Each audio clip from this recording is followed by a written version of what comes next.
My name is Amanda Parker. I'm married to an amazing man named Mark, and we have a little girl, Lily, who's the light of our lives. But back when I was 18, things weren't so picture perfect. I had just graduated high school, and it should have been one of the happiest days of my life.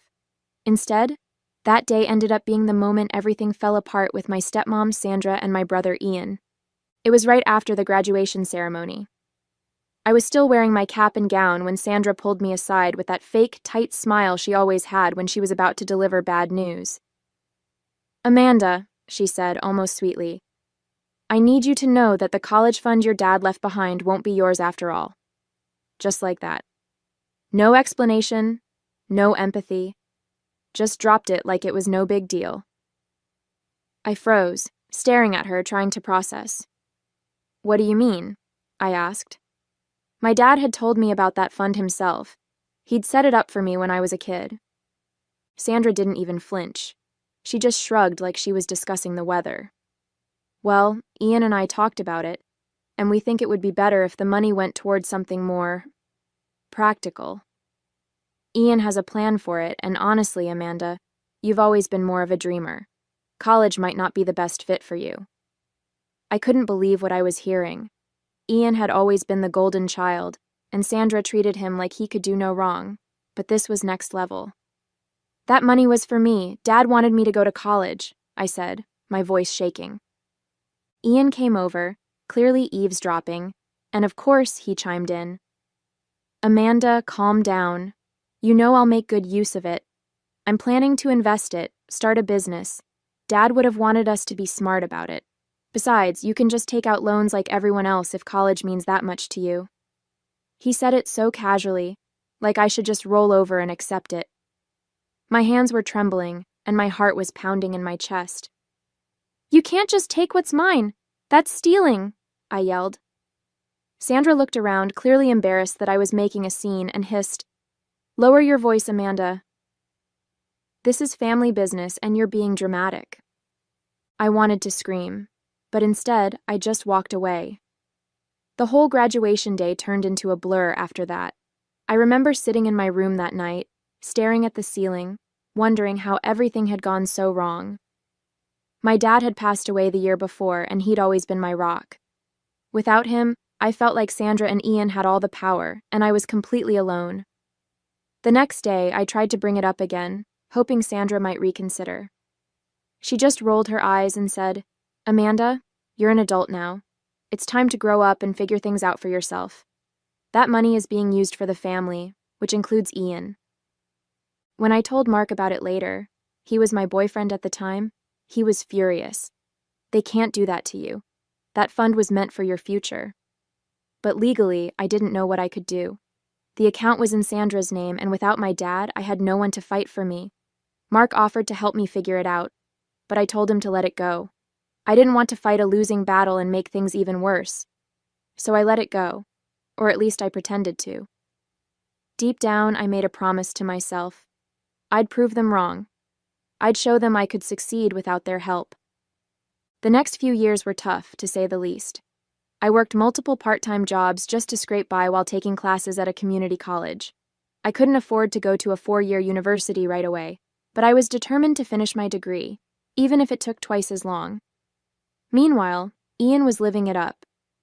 He'd started some business that was really just a fancy way of saying he was blowing through the money. Sandra bragged about him constantly, saying things like, "Your brother is so ambitious. You should learn from him." It made me sick. Mark stuck by me through all of it. He encouraged me to keep going even when I felt like giving up.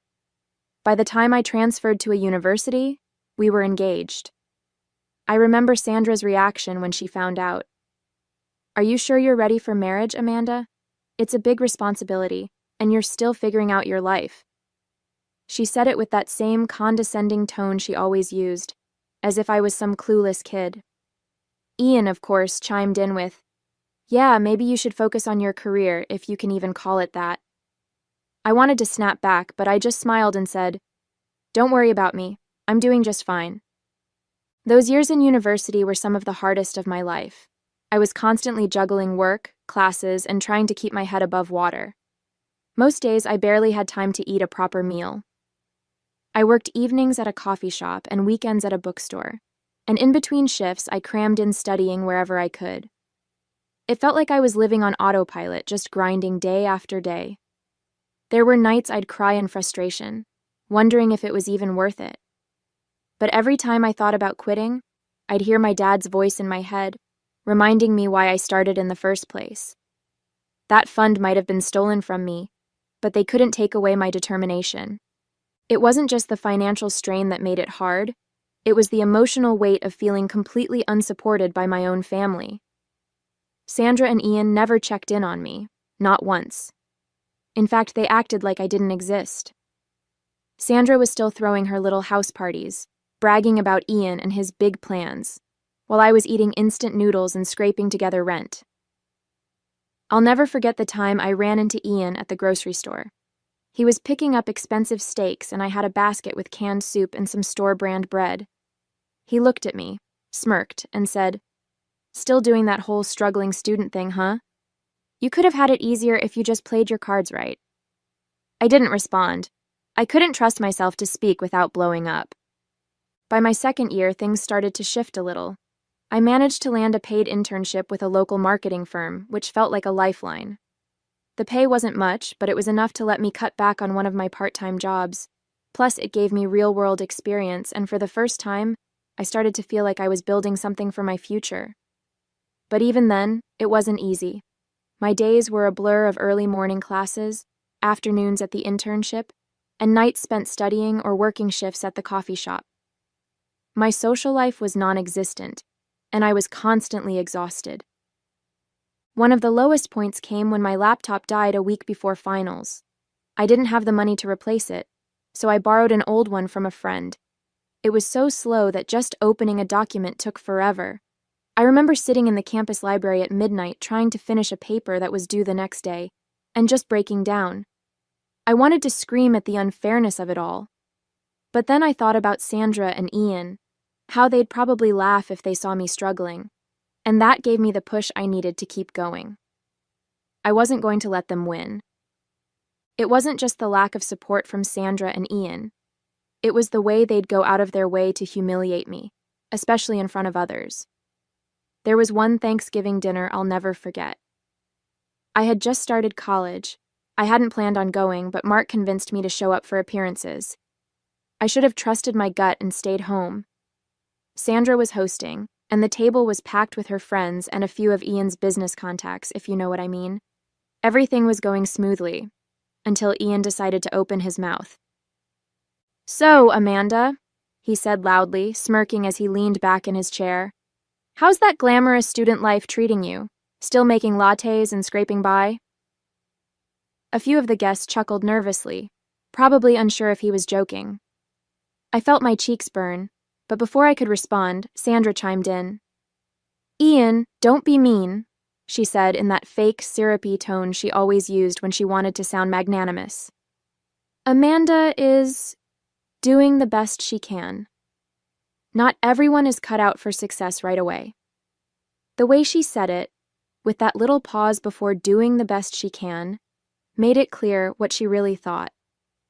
Mark was my anchor during those years. No matter how bad things got, he was always there to remind me why I was pushing through. I'd come home from a late shift or the library, completely drained, and he'd have dinner waiting for me, even if it was just grilled cheese or leftovers. There was one night in particular that sticks with me. I'd just failed an important exam, and it felt like everything was falling apart. I came home, dropped my bag on the floor, and just started crying right there in the doorway. Mark didn't ask what was wrong right away. He just hugged me and let me cry until I could talk. When I finally got the words out, he said, "Amanda, this one test doesn't define you. You're doing something so many people would have given up on by now. You're allowed to stumble, but you're not going to fall. You're stronger than this." Then he made me hot chocolate and sat with me until I felt like myself again. It wasn't just his words. It was the way he believed in me. Even when I couldn't believe in myself. Knowing he had my back made all the difference. By the time I graduated, I felt like I'd climbed a mountain. It wasn't just the degree itself, it was everything it represented. I'd made it, despite all the obstacles, despite Sandra and Ian's complete lack of support. I didn't invite them to the ceremony. Mark and a few close friends were there cheering me on as I crossed the stage. I remember thinking, they don't get to take this moment away from me. It was one of the proudest days of my life. Not long after graduation, I landed a job at a mid-sized marketing firm. It wasn't glamorous, but it paid well, and for the first time, I could breathe a little. Mark and I got married the following year, and not long after that, we found out I was pregnant with Lily. It felt like everything was finally coming together. Sandra and Ian? I didn't hear from them. It was like I didn't exist to them. Climbing the career ladder wasn't easy, but it felt like a natural continuation of the grit I'd built during college. I started at the bottom, managing small accounts no one else wanted. I worked hard, stayed late, and took on projects that weren't even in my job description. Slowly, people started to notice. My manager once pulled me aside after a big presentation and said, "Amanda, the way you handled that client, it's like you've been doing this for years. You've got a real talent for connecting with people." It meant the world to me, but it also stung in a strange way. Hearing praise from colleagues and managers, people who barely knew me, only highlighted how little I'd ever gotten from my own family.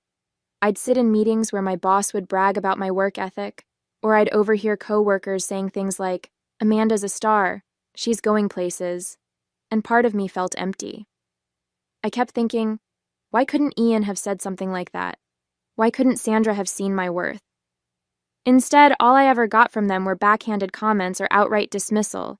It was a hollow kind of sadness, knowing the approval I'd craved as a teenager would never come from them. My life kept moving forward, and with every step, I felt like I was finally building something solid. After a few years at the firm, I landed a promotion to account manager, overseeing a team of my own. It felt surreal. Just a few years ago, I was struggling to pay for groceries, and now I was sitting in meetings with executives, presenting strategies I had developed.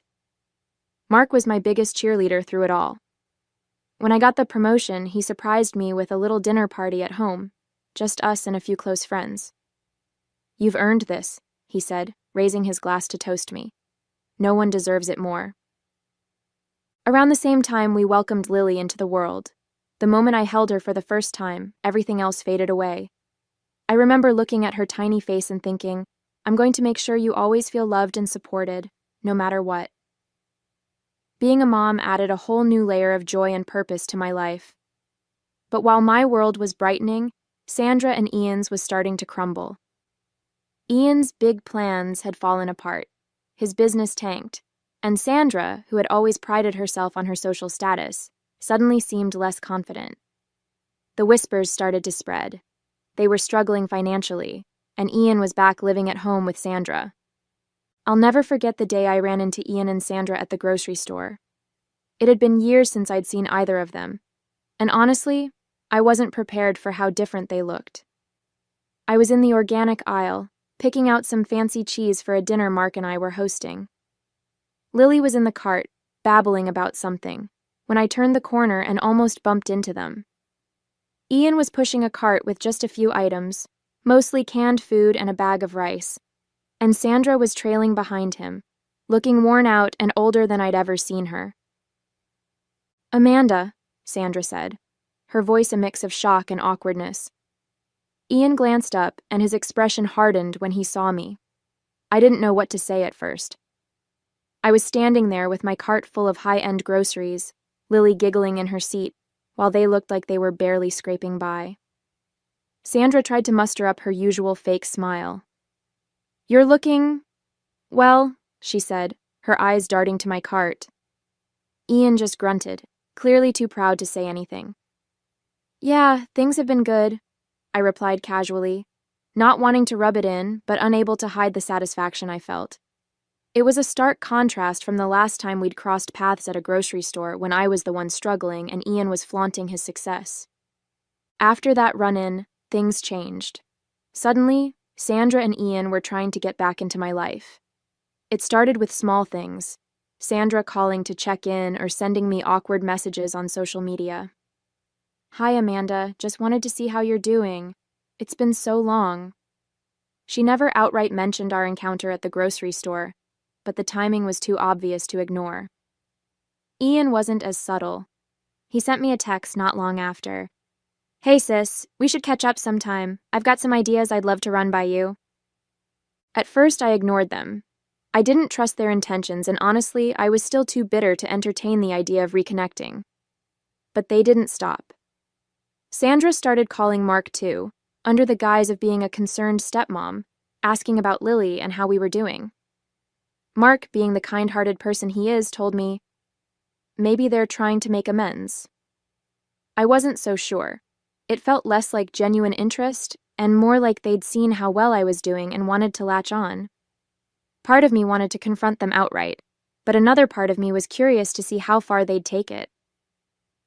It was a quiet Saturday afternoon when I pulled into the driveway and saw Ian and Sandra standing in front of my house. At first, I thought I was imagining things. They looked out of place, like characters in the wrong scene of a movie. Sandra was clutching her purse tightly, her face tense, while Ian stood with his hands in his pockets, looking everywhere but at me. Mark and Lily were at the zoo with his parents, so it was just me. I couldn't go with them because I had to finish some things at the office for an important meeting that I was going to have on Monday. I sighed, already bracing myself for whatever this was. As I stepped out of the car, Sandra's face lit up with that overly rehearsed smile I knew too well. "Amanda? What a coincidence," she said, as if they hadn't been waiting there on purpose. Ian gave me a stiff nod, still avoiding eye contact. "What are you doing here?" I asked bluntly, not in the mood for pleasantries. Sandra waved a hand dismissively, like my question didn't matter. "Oh, we just thought we'd drop by to catch up. It's been too long, don't you think?" I stayed quiet. Sandra plastered on her rehearsed smile, the one she used to soften bad news or manipulate people into doing what she wanted. "Amanda, sweetheart, we've been thinking about how proud your dad would be of you. You've done so well for yourself. Look at this beautiful house. You've really built something amazing." I stayed silent, my arms crossed. I wasn't falling for her flattery. After a moment of awkward silence, Ian cleared his throat and finally looked at me. "Yeah, what Sandra is saying is, we've hit a bit of a rough patch. Things haven't been easy, you know." "Rough patch?" I asked, narrowing my eyes.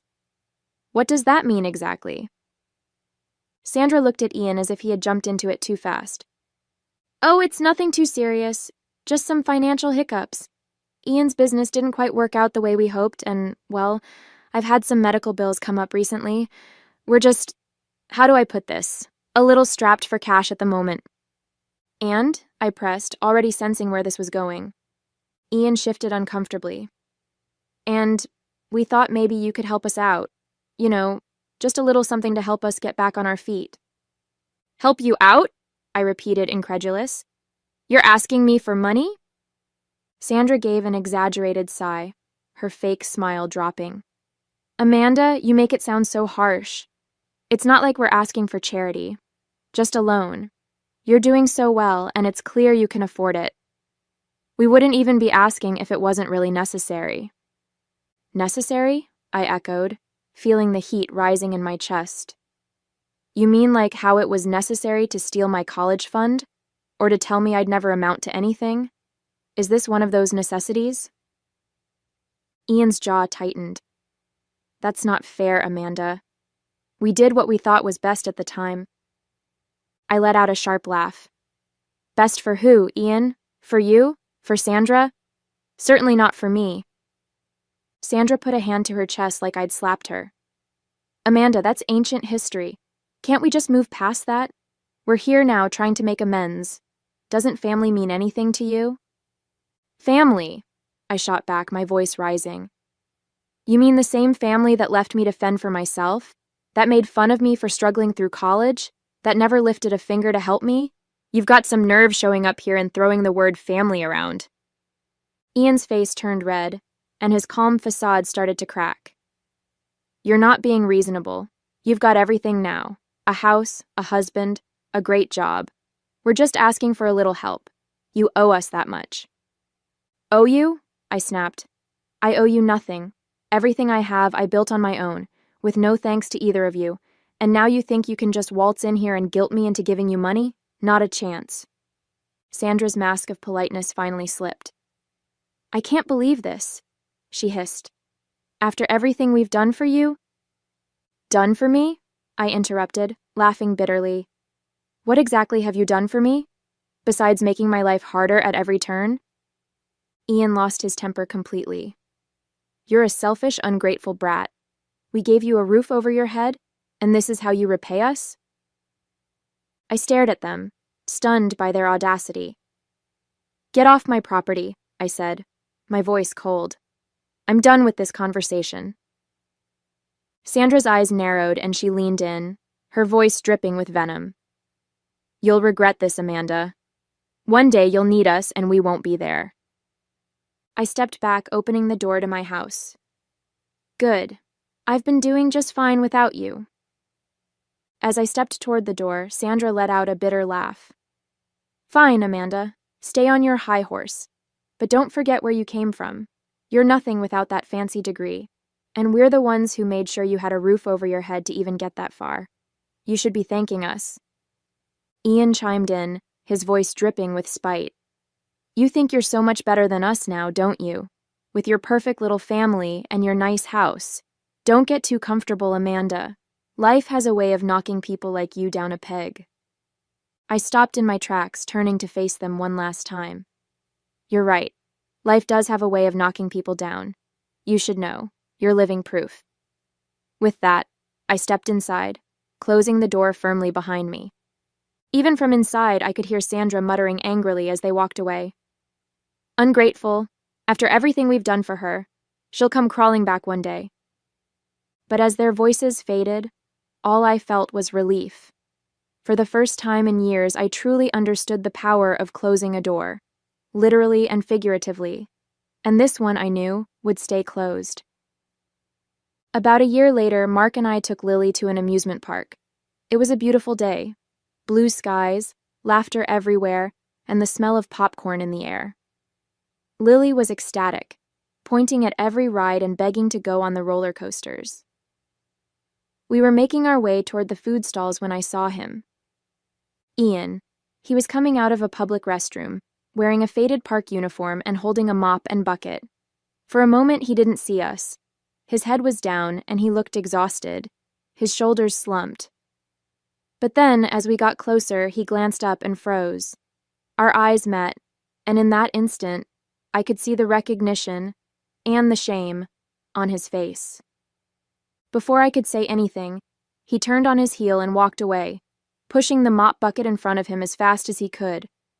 His posture was stiff, like he was trying to hold on to some shred of pride. I just stood there, watching him disappear into the crowd. Mark noticed my pause and looked at me. "Everything okay?" he asked. I nodded slowly, forcing a smile for Lily's sake. "Yeah, let's go find that cotton candy stand." As we left the park that day, I couldn't stop thinking about Ian. Seeing him like that, avoiding me, ashamed, brought back a flood of memories. The insults, the dismissive comments, the years of being treated like I was less than nothing, and Sandra, always there to back him up, to twist the knife a little deeper. For so long, I'd carried the weight of their words, letting them make me feel small. But now it felt different. I looked at Mark, holding Lily's hand as she chattered about her favorite rides, and I smiled. This was my life now. A loving husband, a bright, beautiful daughter, a career I'd worked so hard to build. Everything I'd achieved, I'd done without them. And the best part? I didn't need their validation anymore. They'd spent years trying to tear me down, but here I was, happy, successful, and surrounded by people who truly loved me. I thought about how Sandra and Ian's lives had unraveled, and for a moment, I felt a flicker of pity. But it didn't last long. They'd made their choices, and they were living the consequences. I'd spent enough time mourning the family I wished I had. Now I was focused on the family I'd built, the one that mattered. As we walked to the car, Lily tugged on my arm, pulling me into her excitement about the day. I smiled down at her, feeling nothing but gratitude for the life I had now.